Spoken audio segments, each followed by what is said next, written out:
I'm not sure he's been awoken to them yet, especially judging by his responses to some of the questions he got this weekend.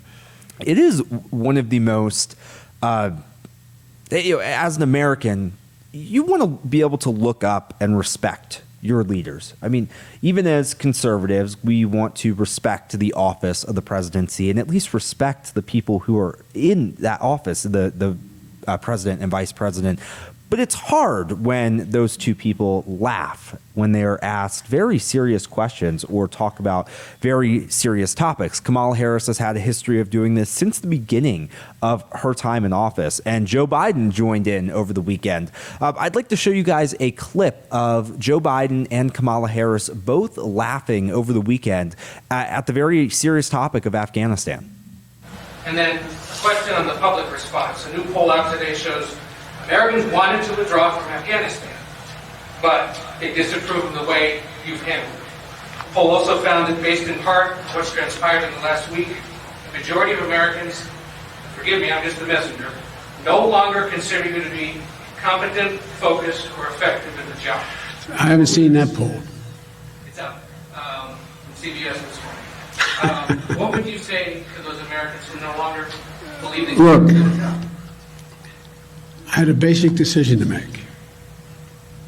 I either withdraw America from a 20-year war that, depending on whose analysis you accept, cost us $150 million a day for 20 years or $300 million a day for 20 years. What's your response to reports of Americans? Hold on. Slow down, everybody. I want to talk about two things. First, Afghanistan.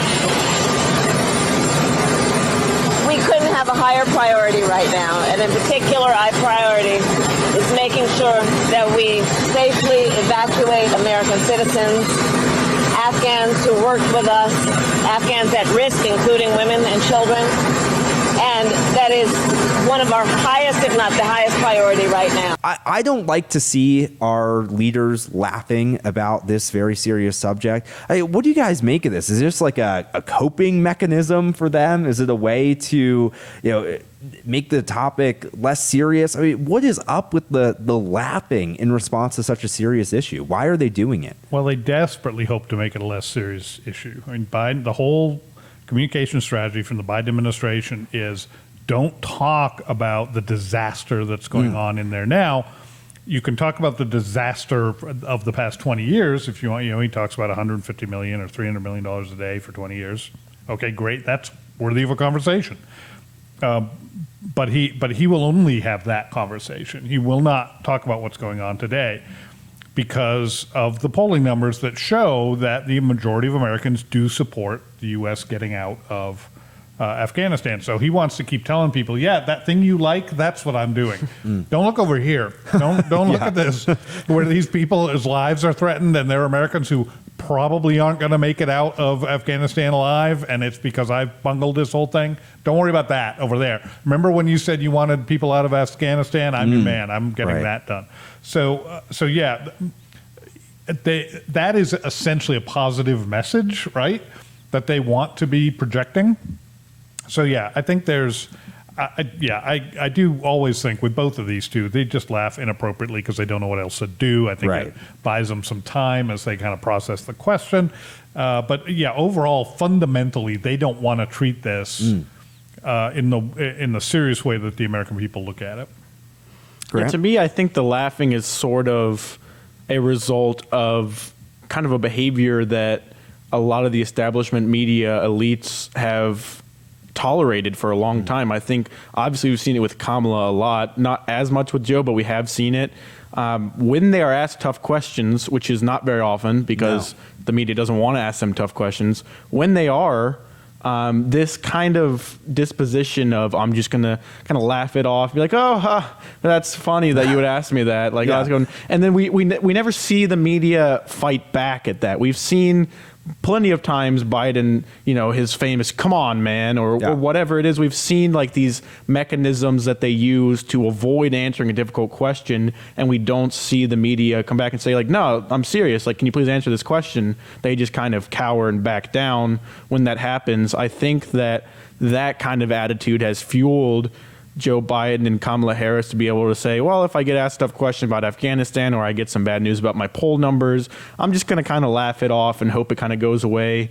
I think this kind of goes back to what we were talking about in the last segment of people's eyes are being opened now, and they're going to be much less likely to just let somebody laugh it off and say, okay, we'll just forget about it. Like, this situation is serious, and it's kind of, to me, it's kind of becoming a reckoning for the Biden administration of, like, this is not something that you can just giggle away. It's something that you're going to have to address, and I think we're seeing that. Yeah. Oh, go ahead, George. Well, what I just wanted to add, I don't know who asked that first question of Biden, but what was the don't shoot me, I'm just the messenger. Yeah, he's like apologizing for it. Can you imagine them saying that to Trump? They would never say that I'm to sorry. Donald Trump. I'm sorry to bring you bad news. They would be like, we have some great news. We have terrible poll numbers. Can you respond to that, exactly. please? Yeah. I mean, just, The Americans hate you. yeah. What do you say to the Americans who hate you, which is most of them, Mr. Trump? Yeah. Just the difference between the way the White House press corps treats Biden versus Trump, Yes. it's just so blatantly, it's just ridiculous. It's ridiculous. Yeah. And so, George, this is actually a great opportunity for your usual segment. Yeah. So, the Biden administration, so many people in the administration are claiming that the situation in Afghanistan is not as serious as it's being made out to be. Jen Psaki, just before we were in here at a press conference today, said that no Americans are stranded in Afghanistan. No, they're fine. Yeah, there was a guy on Hannity last night or Friday night, I think, talking about how he's stranded in Afghanistan. Right. Yes. To get to the airport. Yeah. And we have Kamala Harris saying it's not that big of a deal. Biden claiming it's the best withdrawal that could have possibly happened. Could have been any better. He had perfectly executed. And you've had Anthony Blinken and Lloyd Austin, all these people claiming that this is not a bad situation. So are they dumb? Do they really not know what's going on, or are they simply being dishonest? And I think if they're being dishonest, there should be some major consequences for that.